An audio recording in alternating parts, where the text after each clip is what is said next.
Hey there, everyone. Today, Joss speaks about meeting Taye Diggs. So, interviewing Taye Diggs. I actually went to a technology conference this past Monday, and it was an awesome conference. There was so many influential and just, man, bomb. Let me just be real with you. Bomb black folk in one place. It was amazing. It was awesome. It was really cool to be around all those people. During that time there, I actually had the opportunity to interview Taye Diggs. So I wanted to talk to you all about that, and I wanted to speak to you specifically about feeling like you're underqualified in a certain space and place, right? And also feeling a large amount of fear, because those are all of the feelings that were going through and rushing through my mind.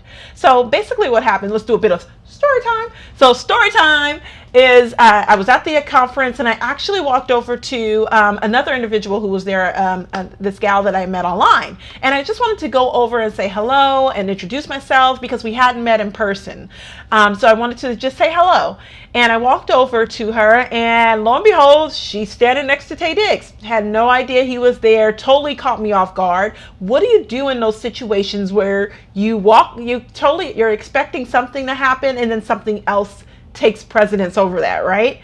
And it's a thing where you have to immediately think on your toes and be on your toes at all times. And I think as entrepreneurs and as business people, as business women, and I'm going to speak from the women's point of view because I am one. For us, we really have to make sure that we are aware, that we are ready to jump in, and we're stay on our heels, really literally on our heels, ready to take action and take advantage of any opportunity that comes our way.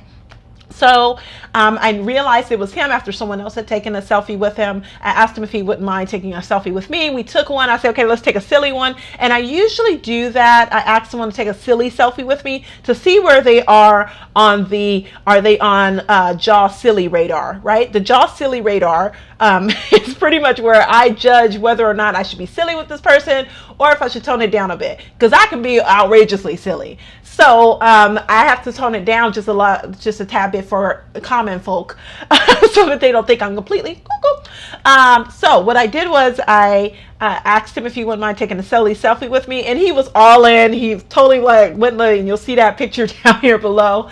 And from there, he went on to do what he was doing. I went and spoke to the individual I was going to speak with. I got an opportunity to meet her, which she was so sweet.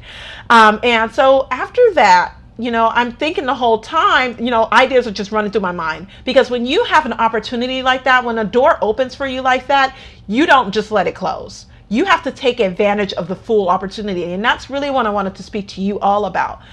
During that time, during that space and place, right there, I felt like I'm not qualified to interview him. Like, he is like us, the best man. The best man, right? So, and that's the only movie that came to my mind. None of his other movies, none of his other shows, The Best Man came to my mind, because I love that show. Love that movie. I jumped the broom because of that movie. But anyway, so, and at that point, I had to realize, you know what? I am qualified in my place and in my space. I'm overly qualified in technology, in digital media, in maternal health and mental health. There's all these different facets and places where I fit in and categories where I fit in, and this is definitely one of them.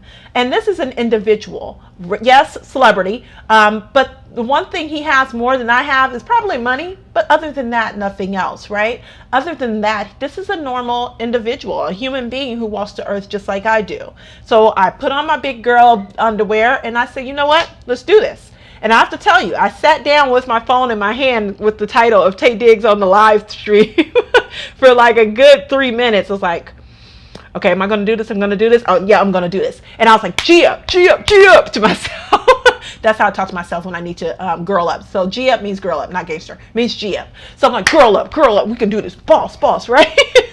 So I'm talking to myself, trying to amp myself up. I'm like E.T. in myself, right? Eric Thomas in myself, to motivate myself to get out there and talk to Taye Diggs and ask him for this interview, right? It didn't matter what I was going to talk about. It didn't matter what I was going to ask him. It didn't matter that I completely froze when I sat down with him. It was the fact that in that moment and in that space, in that place, I really had to capitalize on this opportunity. I really had to take this opportunity and run with it, right? Whatever feelings I had to be pushed aside for that moment to really take the really gain an opportunity like that. I would never probably have that opportunity again. So I'm saying all of this to you to say, I had someone ask me, how did I get the interview and what did I say? And I'm going to tell you exactly what I told Taye Diggs. This is what I asked Taye Diggs in order to get the interview with him. Hey, would you mind if I interview you? That was it.